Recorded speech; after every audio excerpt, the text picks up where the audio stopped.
Hey, thanks for clicking on Wayne.com for the Week 2 edition of Inside the Zone. Yes, they let us come back again, much to their chagrin, the powers that be. And first impression of Week 1, before we dive into the games, I want to get what your biggest takeaway is from Week 1 of the high school football season here in Northeast Indiana. First off, it was great to be able to go everywhere with full capacity and no restrictions, and knock on wood, hopefully we can continue to do that. Big crowds out at Carrol. Chambers Field had a big crowd as well. And then when you look at the SAC in particular, I don't think you can come out of Week 1 and say that's the team that's the decided favorite in this league.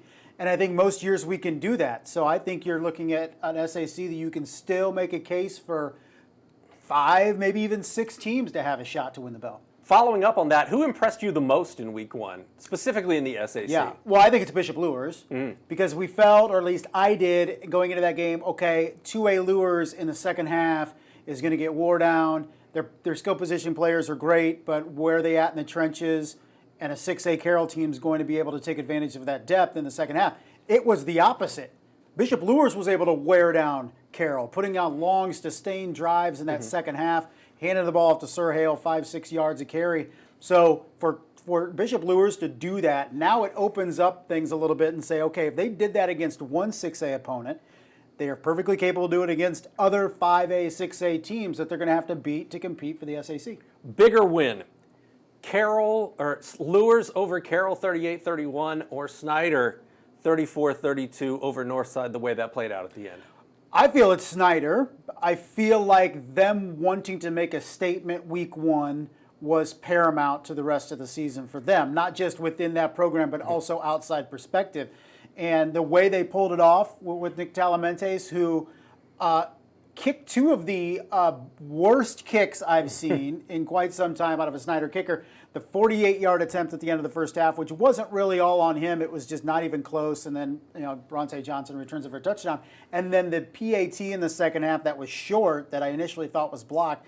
I mean, for Snyder then to have the confidence in him and for him to deliver on a 47-yard kick that would have been good from 55 was huge. And I think the play call right before that with 6 seconds to go, calling that run play, to have the confidence in your guys that they know the situation. We have 5 seconds to run this play, and they were able to do it. Ended up not needing that yardage, but to execute that just showed the trust that Coach Tippmann had in his group. Huge win for Snyder. It was one of those games you hate to see somebody lose because Northside absolutely deserved to win that game as well. But now Snyder can say, okay, we're back. We're in the SAC race at least through 1 week, and they look pretty solid. All right, let's move on to these Week 2 games. Carrol at Snyder. We'll play off what you were talking about. How do you see this one shaking out? Because obviously, Snyder has a 2-point win in their back pocket. They have to be feeling good. Yeah. Meanwhile, Carrol says, you can't lose the first two games. Yes. We saw last year with Homestead, you can lose the first game of the SAC and still win the SAC. Yeah. But a Week 1 and a Week 2 loss, that's pretty much out of contention as far as the SAC goes. Right, and it's 2 of the teams that you look at, and okay, they got to face 2 big back-to-back games to start the season. So when you look at what Carroll's going to have to do, Jeff Becker was Jeff Becker last week, was very tremendous on Friday night. Jamison Coverstone did a lot. It's just, who else do they have offensively? They need somebody else to emerge offensively. Is it A.J. Lazoff there on the other side as a wide receiver? Do they get that running game going a little bit more? I didn't think the defense played all that bad against Bishop Luers despite giving up 38 points because they really weren't carved up with huge chunk plays. Antoine Lake had that big one, that was kind of the clinching touchdown, but I felt like by and large, Carroll's defense looked a lot better than it did in big games a year ago. But they're going to have to step up. Snyder did everything they needed to do to get that win, gave up some big plays, but also made the plays when they needed to. So when you look at this game, like you mentioned, if you're Carrol, you cannot afford to go 0-2. And if you're Snyder, you say, let's keep this positive mojo going.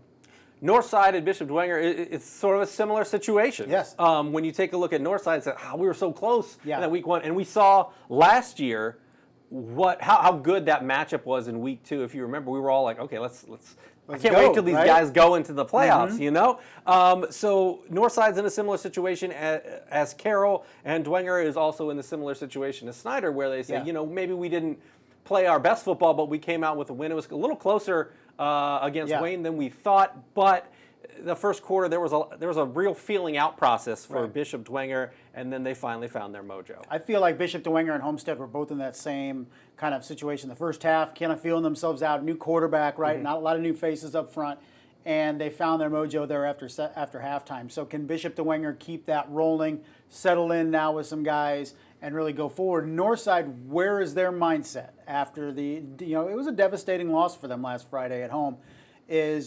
Can they shake that off? Can they move forward? And can they really make the plays to get a win on the road? And I think the key thing for Northside is in watching that game last Friday, cramps were a huge deal for Northside.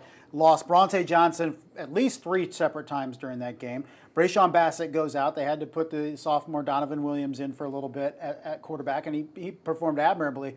But I really think if Northside doesn't have a problem with cramping last Friday, they win that football game against Snyder. So for Northside, it's fuel up, not just on Fridays, not just during the game on the sidelines. Like, they need to take care of business during the week to make sure they're hydrated and make sure they're fueled properly, because that cramping, I feel, cost them the game last Friday. Spoken like somebody who represents optimal performance sports. We got to hydrate all night. Eat the bananas. Let's talk a little bit about Concordia at Homestead, because this is the other 2 games are going to get top billing, if you will. But this is an interesting game for me. I was out there. I saw Concordia play, and this is a game where I know Southside had their troubles, and they had some turnovers while I was there. But with Homestead, they can't afford as a slow start in this one, in my opinion. Right. I feel like Homestead was one of those teams that instilled its will in the second half against Northrop. Northrop, I thought last week, can match up 1s and maybe some 2s, but it was so brutally hot last Friday, and the humidity was big, and as Northrop had to start putting 2s and 3s out there, that's where Homestead kind of found its advantage and really ran away in that football game. Similar coming up this Friday, as can Concordia hang around for 4 quarters before they start getting wore out with the lack of significant depth for them. I think Eli Maddox attributed himself well. I think Robert Johnson kind of proved that maybe he's that kid this year that his brother Cam was last year, that had the huge senior season for Concordia.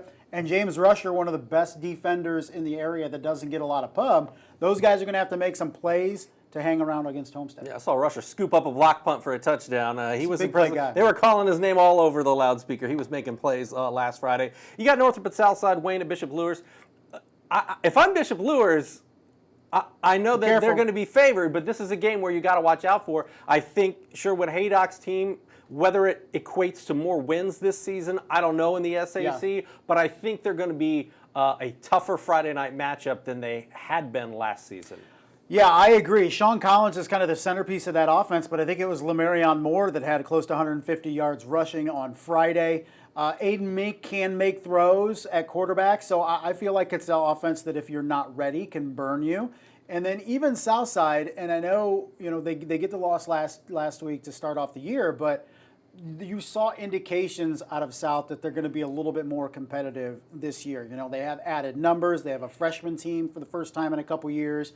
Coach Lee, I think, has done a good job, instilling that pride in that program and maybe bringing back the kids that maybe, were more embarrassed to play football. Now there's a little bit more of pride within that program. So they're in the right direction, and they have enough playmakers to really clip you if you're not ready to play football. To me, one of the biggest games outside of the Fort Wayne area, or outside of our city's footprint, would be Eastside and Adams Central. I mean, these are 2 small school powerhouses that have had really good runs over the last couple of years. Adams Central seems to have been really good for the entire 13 years of the Michael Mosher era and dating back to Coach Minnick. But when you take a look at these 2 teams, very similar kind of week ones. They kind of rolled over and imposed their will on their opponents in Heritage and Belmont. How do you see this one playing out? It's up in Butler, and boy, this could be a really good small school football game. Yeah, non-conference, it's one of these matchups that we wish we had more of in the city when we look at the SAC and Northeast 8 and even the surrounding area.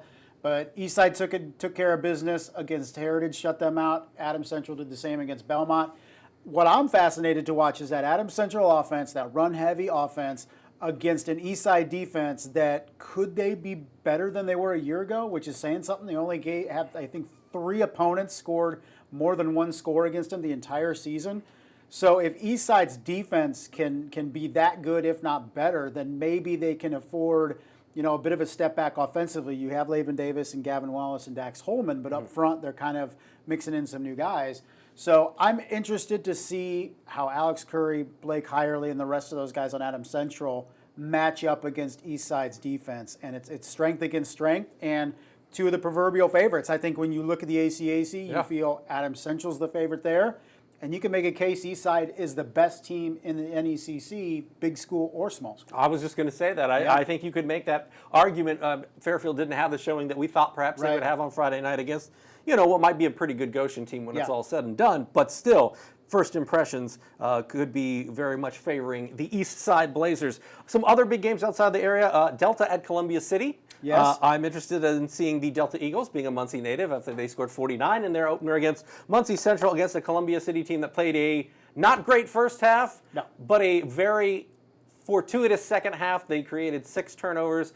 Busco, I'm sure, is just shaking their head after looking at the film. They gave the ball, they turned the ball over too many times, and also Greg Bolt came to play, and the second half was pretty darn impressive for Columbia City. How do you see Delta Columbia City and that game being played out along with Angola and Leo, which is another nice matchup? Well, when you start with Columbia City, their offensive line needs to play better. Talking to Coach Fox last weekend after that game, he says, I've never graded out an offensive line as bad as I did Friday night. And a lot of it he put on himself. He's like, we just didn't prepare those kids. A lot of new faces. And he said, missed blocks, missed assignments, just confusion. He's like, we need to do a better job coaching those guys up heading into week 2. So that's, I think, the big thing for Columbia City is can they get that offensive front shored up, protect Greg Bolt, allow him to make some plays. If they can do that, maybe they got a shot against Delta. And, you look at Angola, took care of business against DeKalb, which I feel was a very good game that goes kind of off the radar. We expected what we saw against Leo, but can Angola show, maybe not go to Leo and get a dub, but can they compete a little bit and maybe show us that Angola is a step above what they were a year ago? When you take a look at Northwood at East Noble, this is another big game. I know people in this area, we don't really follow Northwood. We know how historically they're a very strong football program. We've seen it in the playoffs many times. But East Noble goes on the road to Plymouth. Not sure how good Plymouth is going to be when it's all said and done. They score 56. Kenyon Carrico's running for 14,000 yards. Give or take. And they really, breaking in a new quarterback, to have the running game that they had on Friday night, that has to make you feel good if you're Luke Amstutz heading into what should be a more challenging game against Northwood, although Northwood won 7-6 last week against Jimtown, so maybe not the offensive fireworks we expect when you talk about all the Yoders that they've had in the past running the football up there. Yeah, when you're mixing in a sophomore quarterback in Xander Brazel for East Noble, to be able to turn and hand the ball off and watch Kaden Carrico run down the field is a great relief for you if you are a sophomore QB. But he has weapons around him with Rowan Zolman and Nick Munson. And this is a game that you're looking at and say, okay, both these teams are in the same sectional and could be a potential matchup in the postseason, similar to when we see East Noble and Leo here in about 3 weeks. So it's going to give us a good indicator of where these teams are when you look at that sectional that's just laden with teams that you feel can compete for that championship. So another great test. We know Luke Amstutz would go and schedule Alabama tomorrow if he could, if he thought it would help his football team. Doesn't shy away from any matchup. Starts off with Plymouth, the traditional power, then starts with Northwood this week before getting into the league. It's 2 really good tests for East Noble before they get into the NE8 season. If there are 2 teams I think that need bounce-back weeks, to me, they're New Haven, who hosts Eastbrook, which is not, smaller, that's not ideal. Not a good matchup. That is not ideal. New Haven, of course, coming off an overtime loss to Garrett. And then, who else did I have? Jay County at Huntington North. Huntington North was beaten last week by Eastbrook. 41, I believe it was 41-6. I can't read my own writing. 41-6 was a blowout. And you look at Jay County, and Huntington North needs a dub. Jay County gets that 10-game losing streak ended a week ago, so they're feeling good with Grant Zagunda, former Delta coach. And I think this is more an indicator of where Huntington North is this week, because we were more in the preseason talking about who was no longer on the Huntington North roster rather than who they do have. So where is this team at? Are they better than what we think? And we think they're around 7th in the NE8, maybe only above Belmont at this point. But could Jay County be having a turnaround quicker than we expected? If they can go on the road and win against Huntington, albeit down, I think it's a good indicator that Jay County is truly on the upswing. Final question as we wrap things up. Who has the biggest week this week? Who needs that win? Who has Yeah. the biggest week ahead of them as we enter week 2 based on what we saw on week 1 the first Friday? Well, we started off with Carrol and Northside, both 0-1 in games that you could say they had a great chance of winning. And you cannot go 0-2 in this league. And we spoke, there's so many teams in this league we feel can compete for the SAC. And I don't think the winner goes undefeated this year, but 2 losses almost eliminates you. And you do not want to go 0-2 in the first 2 weeks because you still have a lot of challenges up ahead. So I think Carrol needs a win over Snyder. Northside needs a win over Wenger to really stay relevant in that SAC title conversation this week. So big emphasis this week on the Legends and the Chargers. Just go on the road and get a win. It is a big week as far as I know. It's still early, but like you said, you It's can't have eliminated. two losses in the You can't. SEC. It's too tough to come back No. from. Although, again, we saw Homestead lose in week 1 Yeah. last year and then from the table, and And that was pretty good. And that was kind of the big message Friday night because we're all guilty of making sweeping judgments after week 1 or after Friday night. This team's good, this team's bad, this team's this team's that. And I think within those programs, you have a lot of kids thinking that same thing. We lost, we're done, or how do we bounce back? Homestead's that example, right? Falling week 1 last year, winning the SAC title. 1 week does not define you. Don't let it. It cannot not be done. Absolutely. There you go. Double negatives right here. That's why they pay us the big bucks here on Inside the Zone. For Justin of OPS, I'm Glenn Marini, and we'll see you next Monday right here on Wayne.com.